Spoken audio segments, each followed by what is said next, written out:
This is Travel Writers Radio, insightful stories from Australia and the world to inform, entertain and inspire your wanderlust. Welcome to the first Travel Writers Radio podcast. I'm Kirstie Bedford, journalist, travel writer and editor. And I'm Belinda Jackson, author, travel journalist and columnist, and we're your weekly co-hosts. Every week we'll bring you inspirational interviews from leading travel writers in Australia and around the world who'll share their first-hand perspectives on the places they visit and the cultures that make each destination so rich.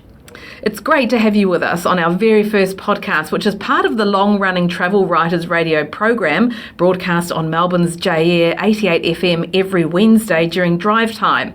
Rome, Tasmania and Champagne, that's where we're going this week. But first, it's been a pretty interesting week in travel, Belle. Oh, it really has, Kirstie. You know, Virtuoso, the leading luxury travel agent group, just released its latest stats, and they show that luxury travel is soaring. Bookings for 2023 have virtually doubled since pre-pandemic, and expedition cruising, in particular, has seen a massive rise. That's going to places like Antarctica, the Galapagos Islands, and river cruising is even more in demand. It proves that post-pandemic travel is well and truly back, and multi-generational travel is also hot. But let's get straight into the show. So we have a really interesting lineup this week. We're pleased to have our resident wine expert Tyson Stelzer back. Until recently, he was chief editor for James Halliday's Wine Companion and is highly reputed for his champagne knowledge. We're also talking to Australian author Maria Pasquale, whose new book, The Eternal City, gives readers a taste of Rome, literally. Born and raised in Melbourne to Italian parents, Maria first travelled to Italy as a child back in the 1980s, and she fell absolutely in love. She's moved to Rome in 2011, and Eternal City, her second book, is a collection of Rome's culinary history. But first up, I talked to actress Alicia Gardiner, who has had an incredible career appearing in Offspring, Wolf Creek, Kath and Kim and Mamma Mia, to name just a few. And we chat about her newest TV show, Deadlock, which premieres this week on Amazon Prime, and the places she travelled to shoot the show around Tassie, where you can follow in her footsteps. Welcome to the show, Alicia. Hi, Kirstie. Thank you for having me. Let's start with just a little bit about how you came to be an actress and how this has sort of fed into your love of travel. I came to be an actress from a very young age. I was 4 in a little small country town in Gippsland in Victoria, and there wasn't a great deal for us to do down there, so I was just putting on shows for the cows, basically. And then it just sort of just turned into a love, and I started doing some theatre, and that's where it began. And in terms of the travel has just sort of happened, I think, organically, just by being part of this industry where we get to tell stories in different places. And I focused really on Australia, primarily because I wanted to be with my family first and foremost. But I also just want to say, just from the get-go, I want to say how privileged I am to be able to do that, but also pay my respects to the Indigenous people of this land, which is theirs. So I feel very privileged to be able to work and travel in Australia. So tell us a bit about some of the places that you've been and some of the things that you've been doing. I've travelled to most states. I think I've shot something in most states.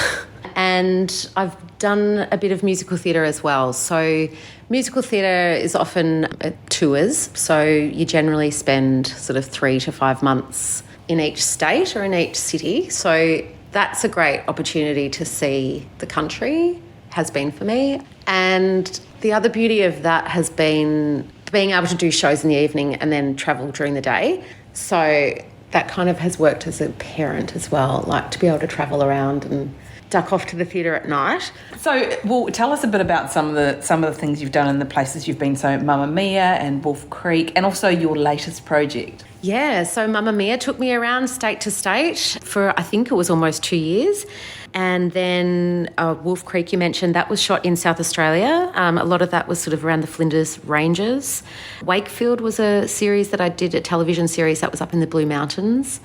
Everything is sort of everywhere, but the latest one that I've done is Deadlock. That was shot in Tasmania, Lutruwita, and it was just at the end of lockdown. We all went over there for 5 months and shot in and around Hobart. And I don't know if you know Hobart very well, but you only have to drive a little bit out of town to be somewhere rural.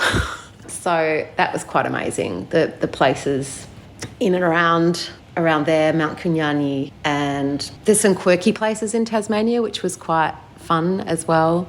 It really, particularly with this show, with Deadlock, it's a mystery, it's a noir, so it's dark in parts and grey, and Tasmania itself is set up really beautifully for that. So in terms of cinematically and location-wise, there's some amazing places that we got to shoot in and experience, yeah. What are some of those places? And tell us a bit about what the show's about too, because it's about to go to air. So tell us a bit about what the show's about, and also some of the places that people can travel to that you actually were shooting in.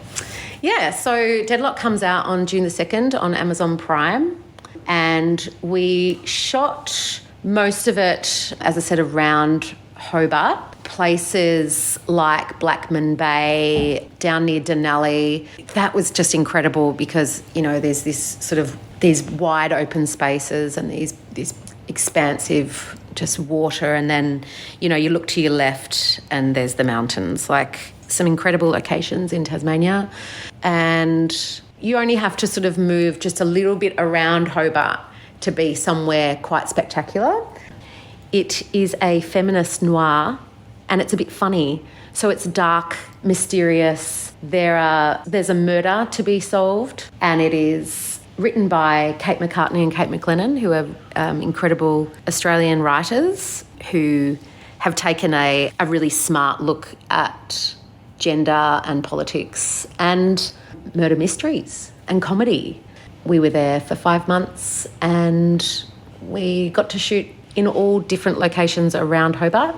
Places like Blackman Bay, which was absolutely stunning, down near Denali. Some of the old architecture down there, I mean, despite its horrific past, it's quite incredible to be around, particularly in the morning when it's all misty and dark. Places up through Mount Kunyani. Yeah, it was incredible. Do you find people want to travel to and want to the places that you've been? Because film tourism seems to be a really growing movement, that people love seeing something on television and then deciding to go. I mean, places like New Zealand have obviously made a name for themselves with Lord of the Rings, but in Australia, you know, and particularly in some of these shows that you've been involved in, like Wolf Creek and obviously now with Deadlock, that will certainly showcase Tassie, and people will be, do you think people sort of increasingly are wanting to do that sort of travel? I think so. I mean, I've seen the show already, and it looks spectacular. Like, I would want to go there. It's a place that is just majestic in so many ways.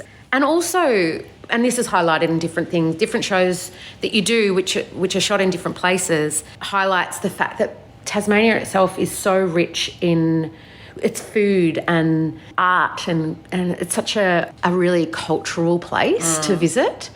So, like, when I was living there for those 5 months, we had a neighbour who was selling homemade jam at the end of her driveway. Like, things like that just this community in this place. I think when you shoot stories like this, that comes through as well. So people then do want to go and visit for those sort of things. I know when I did Offspring, obviously it's more of an urban tale, but there are tours now of places, of sets, you know, different pubs that we shot at or places that we filmed at in Melbourne that people come and visit all the time. What are some of the places in Offspring? And just tell us a little about what was your role in Offspring and where maybe within Melbourne suburbs was it shot? Yeah, so I played Kim, who was the nurse in Offspring. She was a bit grumpy towards Nina, Asha Keddy's character, but she had a bit of heart. We shot all of that around Fitzroy.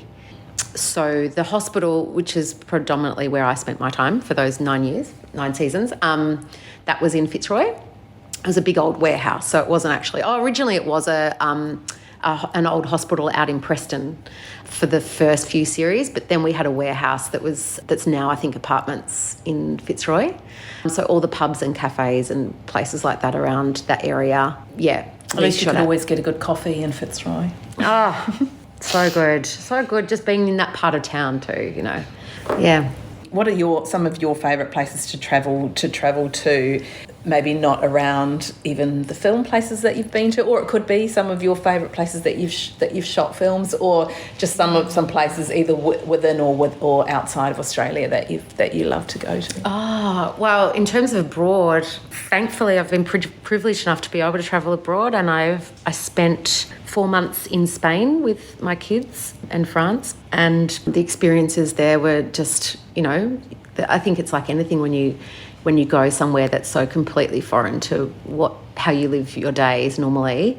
You know, we're in cliff-top villas and just just ridiculous now when I think about it. So there's those experiences, and obviously going to the States a fair bit and just doing different random adventures overseas. But I think, like any time, like my favourite trips have always been the simplest. My partner and I have converted our van into a little camper. So getting in the van and just taking off and doing bushwalks and that kind of thing is really exciting for me too. And you're a big advocate of supporting local too, aren't you? So local producers, getting out into the regions. Yeah, and I think in terms of when you're working on a job, the experience is always, for me anyway, about the people that you're with, or it's about the experience that you're having. So I could easily go back and forward to Sydney and just see the hotel room, but if you know, you're shooting in some incredible locations with a great team, that's what it's about. And Deadlock in particular was a really incredible experience for that reason, that we'd all left the mainland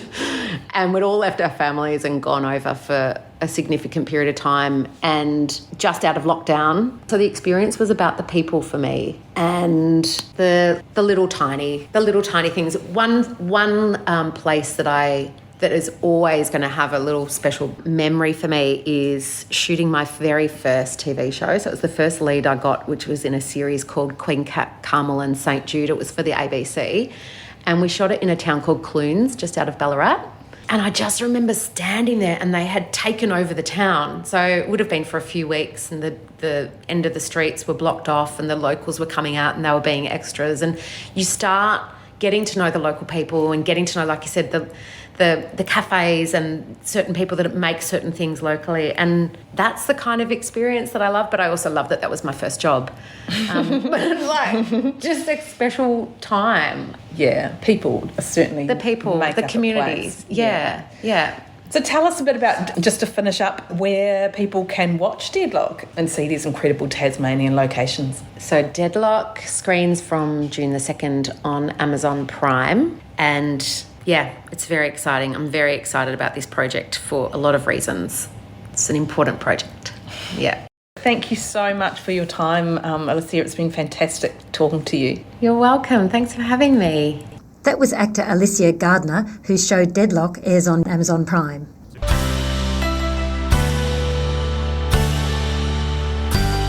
Tyson Stelzer is our resident wine expert, and he's been with Travel Writers Radio for many years. He's a multiple winner of the Wine Communicator of the Year award and leads tours to the French wine regions. He tells Graham Kimlow the best way to experience French champagne houses, and also leaves us with his best value Australian wine. So stay listening for that. Tyson, welcome back. Hello, Graham. Always great to chat wine with you. Yeah, I love talking with you. I don't know anything about wine. I know what I like, but don't be silly. I do feel a bit reassured after I've spoken to you that I'm not mistaking my Moselle for my rosé.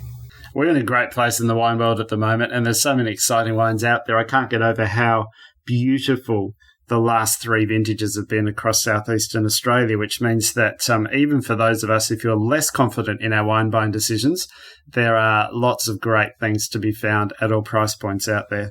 And are there wine varieties or bottles now with different types of wine in that maybe we haven't heard of?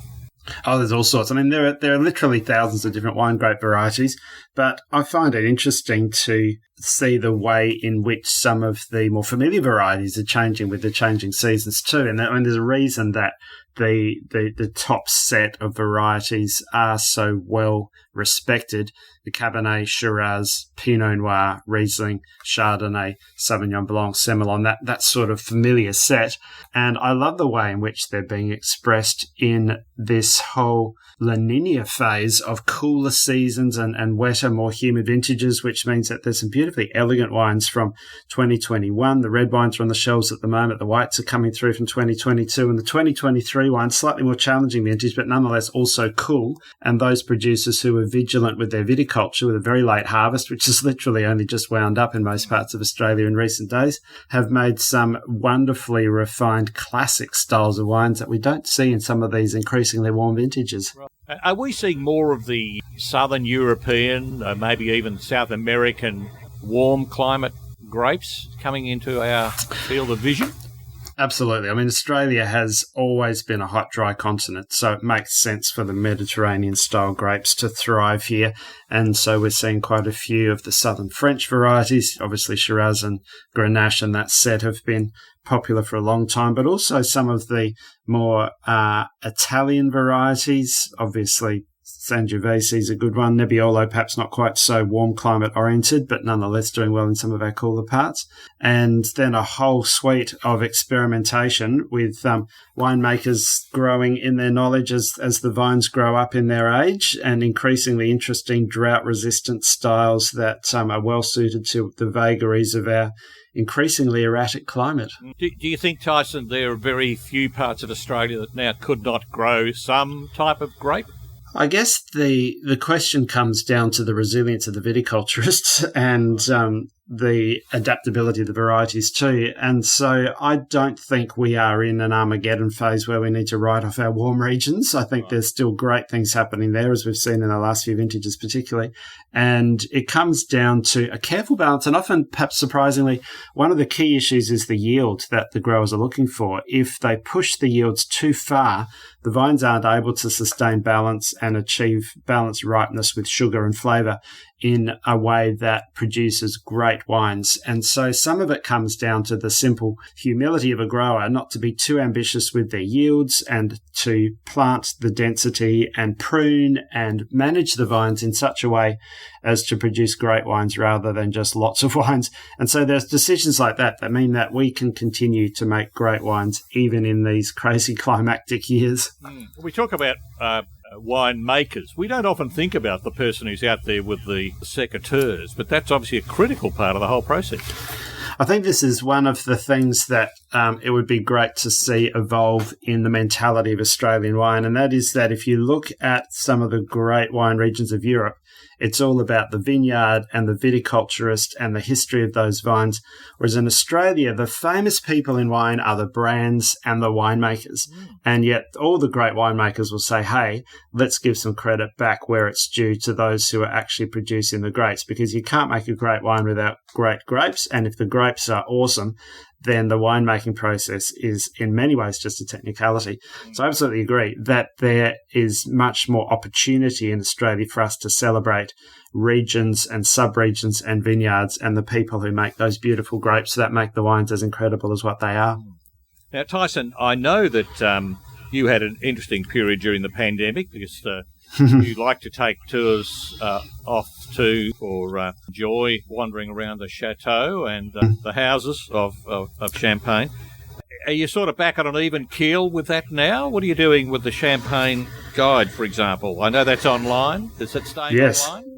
The world is a changing place, and what that means for me is that having had some years where I wasn't able to do my many wine events around the world, my little intimate tour groups in Champagne, my Big Taste Champagne events, my wine weekends in Tasmania and Queensland and increasingly overseas, now that the world is open, I'm not only covering the itch for people to get back into travel and covering the backlog of what would have happened during the COVID period, but I'm also very busy because I've got an increasing interest from champagne lovers and wine lovers for that matter. I took a group to Champagne from America last month. I had a group from Perth earlier in the year. My public groups are on during harvest in September, and we have a lot of guests coming now from the Nordics and from the UK and from other parts of Europe.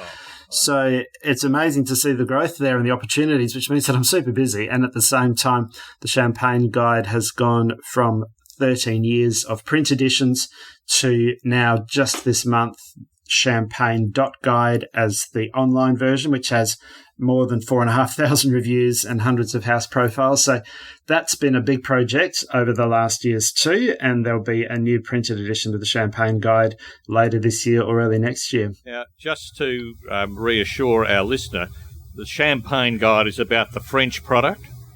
Yes, that's right. So Champagne itself, of course, comes from the Champagne region, just like Yarra Valley Cabernet comes from the Yarra Valley.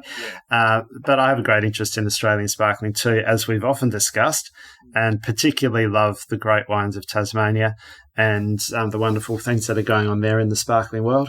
So do you actually have somewhere where people can read your thoughts about the Australian bubbly? Yes, I'm publishing reviews in Wine Business Magazine, WBM, as I have been doing now for a long time, close to 20 years actually, which is a great publication. So I've got 50 reviews there in every edition, and then I sporadically also release features through my other website, which is tysonstelzer.com. Now, is your tour going this year? Are you going back to France again this year? Oh my gosh, I was in France last week. I'm back there next month. I was there in January. I'm back there in September. So might be record this year, 5 trips back to Champagne with 4 different tour groups over that time. And are they all booked out? Not quite. I'm very close to.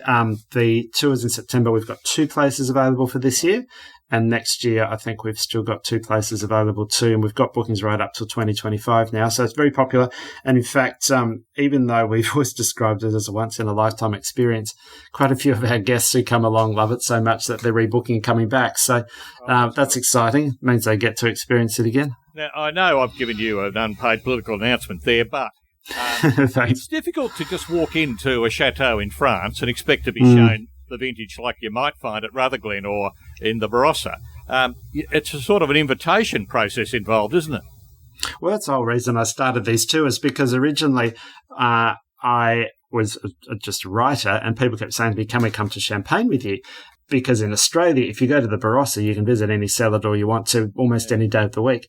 Whereas in France, it's much more closed. And so I've been blessed to have the opportunity to introduce our guests to the chef de caves and the principals of their houses, and to have dinners and lunches around their personal dining tables and have an experience that's exactly the same as what I would have myself, with the key people in each house, but with the guests able to experience that too. So that's been the blessing and the reason that we've initiated the tours in the way that we have.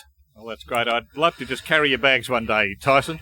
Yeah, for sure. You have to join us, definitely. Lovely to have you on the show, mate. Thank you so much. Have you got a quick tip for a good wine, not outrageous in price, that people can whip down to Dan's and grab?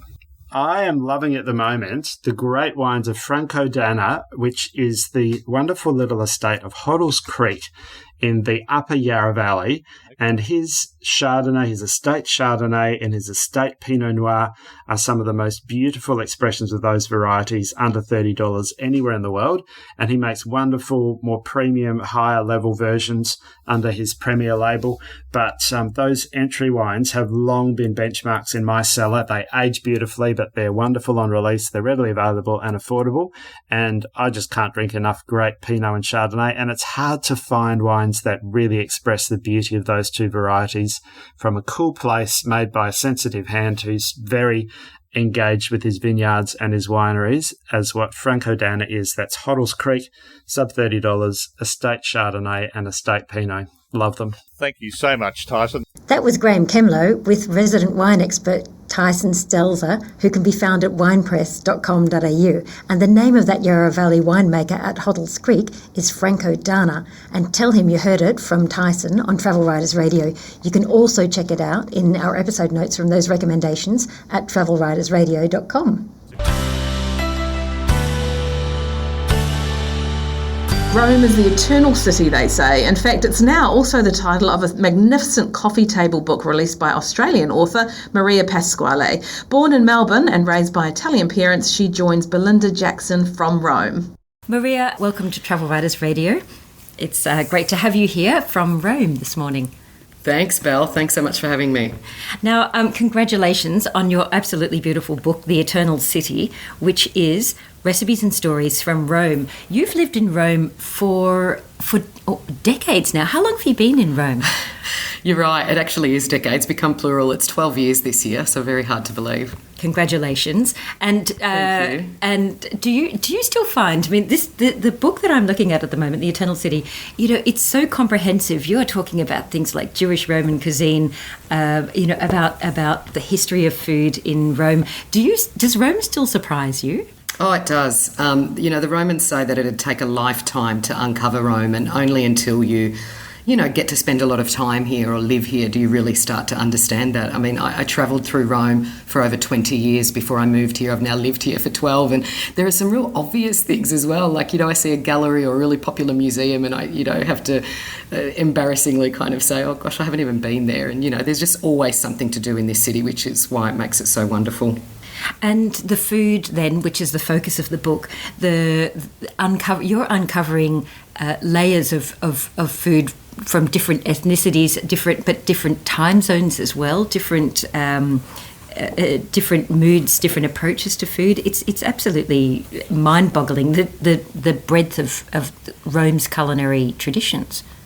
It is, and it's, and I guess that's, in a sense replicated across Italian cuisine, because there isn't this homogenous cuisine. It's so regional, and Italy was this set of kingdoms before it became unified about 150 years ago. So, not even from region to region, but from town to town. And like you said, those layers are what makes, Rome's cuisine about as exciting and dynamic as its history, because just like the city has a history of, it's built physically. You can see that there are so many layers in Rome, just in terms of its architecture, in terms of its monuments, and the food reflects that. So can you pin down, if I said to you, what's Roman cuisine, what would you tell me? Oh gosh, I mean, in a few words I'd say it's carbonara, artichokes and lamb, but it's so much more. I mean, it has its foundation in or history in the cucina povera, which means peasants' cuisine, which I guess is based on austerity and no wastage. So very simple but very good quality ingredients. You have the awesome foursome of the Roman pastas, which is the, cacio e pepe, amatriciana, the carbonara, and probably the one that hasn't, I guess, become a household name globally yet is la grisha, which is a carbonara without eggs or an amatriciana without tomato. So that they're your main pasta dishes. But then you have, like I said, whatever's in season in a sense. But artichoke is probably, if I had to describe Rome in a word, you would, vegetable, or in a sense, it'd be the artichoke. Lamb. Roman-style pizza, which is very different to Neapolitan-style pizza.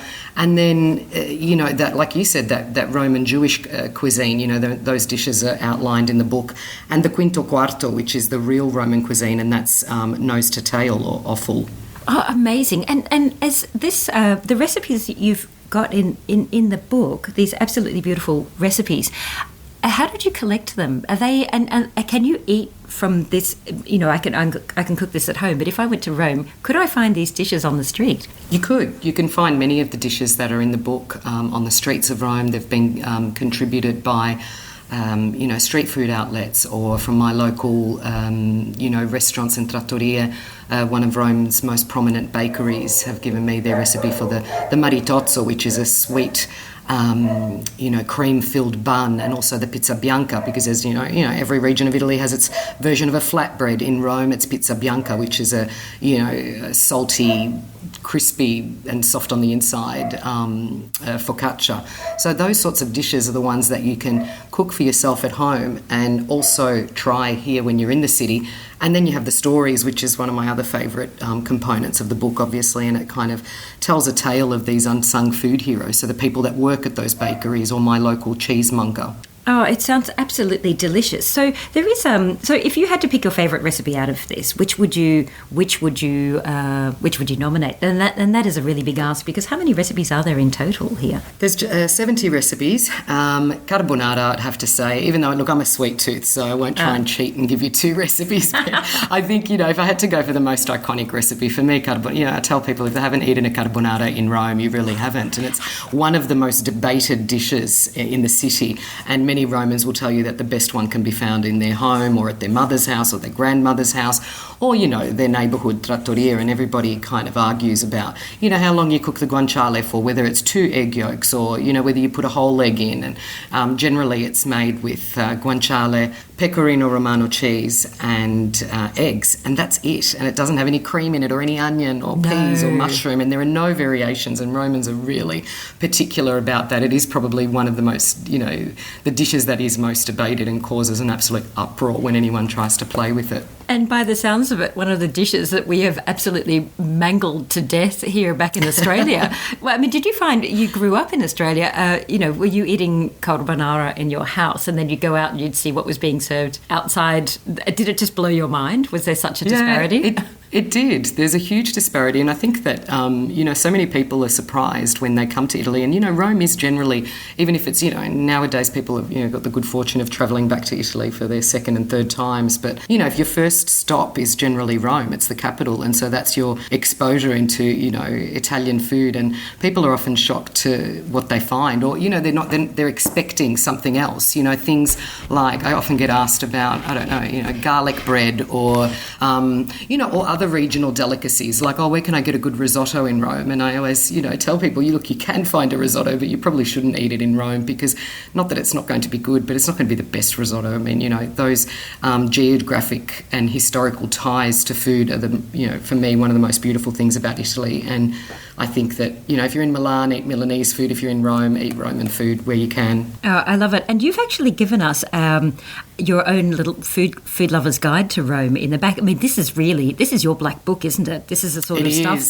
that you hide, and you only pull it out when you're writing an article that you want to blow everybody's mind, or your secret place that you don't want to share. You've been very generous, actually. So. I have. I haven't really left many more up my sleeve, but that's the great thing about living in and even Rome, this ancient city, but it's still this modern day bustling metropolis, and it has a wonderful food scene, and there are new openings all the time. And it's, as you would know, as a writer, it's also very hard to keep these lists evergreen, but it has rooftop bars and where you can shop for food, where you can eat. It's got like I said, the markets, the trattoria, the fine dining, and some of that innovative Roman cuisine, which are also some of my favourites. Yeah, absolutely. I mean, the markets would just be, that would be something that would be more, almost eternal even. Some of these markets will have been running for many of them for generations as well. And the delis that you've got in there, the beautiful food stores. But then also, I love the fact that you can tell me where to go get gelato. Where would I get the best,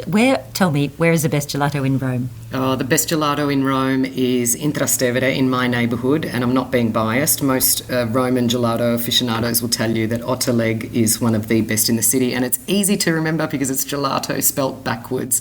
And the owner of Ottoleg, Marco Radiccioni, he's not just a gelato maker. I mean, he's a gelato chef is what he's often described as here, because he plays with a number of ingredients that you wouldn't traditionally find in gelato. I mean, you'll go in there and you'll find all the classics like chocolate and hazelnut and all the seasonal fruit flavours, but, the raspberry has real raspberry in there, and, things like licorice or pear and gorgonzola, and these sorts of gelato combinations that, in a sense, have, kind of took off here in Rome as a result of the, you had this wave of gourmet gelato kick off because of the financial crisis. So it was actually giving to Romans, just for a few euro, some of those tastes that you would normally find in a restaurant, whereas now you can just pop into a gelateria.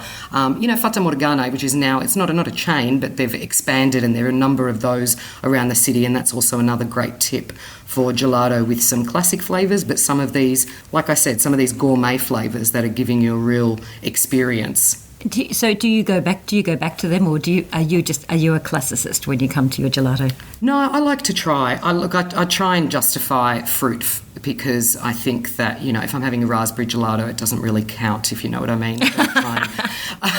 I don't try and count calories by any stretch. Anyone that knows me knows I don't do that. But, you can't kind of live off gelato, and so if I'm feeling a bit guilty about it, I won't have a cream-based one, I'll have a fruit one, which is great, because in summer, at the moment, it's the warmer months here here in Rome. And so the other day I had a great melon gelato and watermelon, and it's the options are endless, which is good. And it seems like the options are endless in Rome itself, but this is a very tight little directory at the back of the book, which includes rooftop bars as well. So cocktails unfortunately do count as well.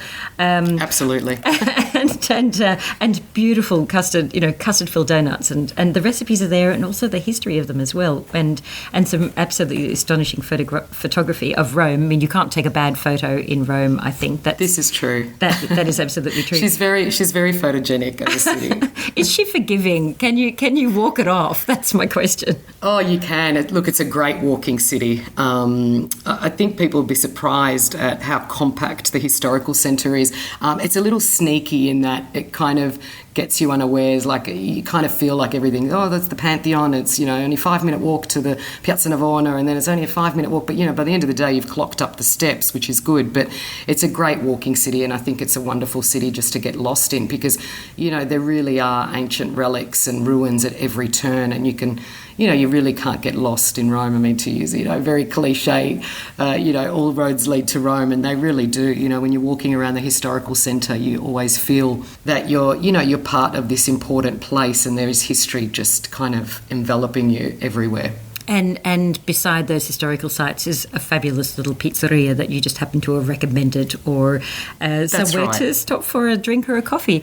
Maria, that's right. Congratulations on the release of The Eternal City, which was actually published, your publishers here in Melbourne, aren't they? That's right, Smith Street Books. Smith Street Books, fantastic. Yeah. Gorgeous coffee table book, hardcover, and I am definitely, next time I'm in Rome, I'm going to do two things. I'm going to take a list of your recommendations, and I'm also going to call you up for a coffee as well. So I'll be waiting, as I always say, for a gelato, carbonara, cocktail, or all of the above. Fabulous. Okay. Oh, I can't be in. Thanks so much for joining us. Thank you, Belle.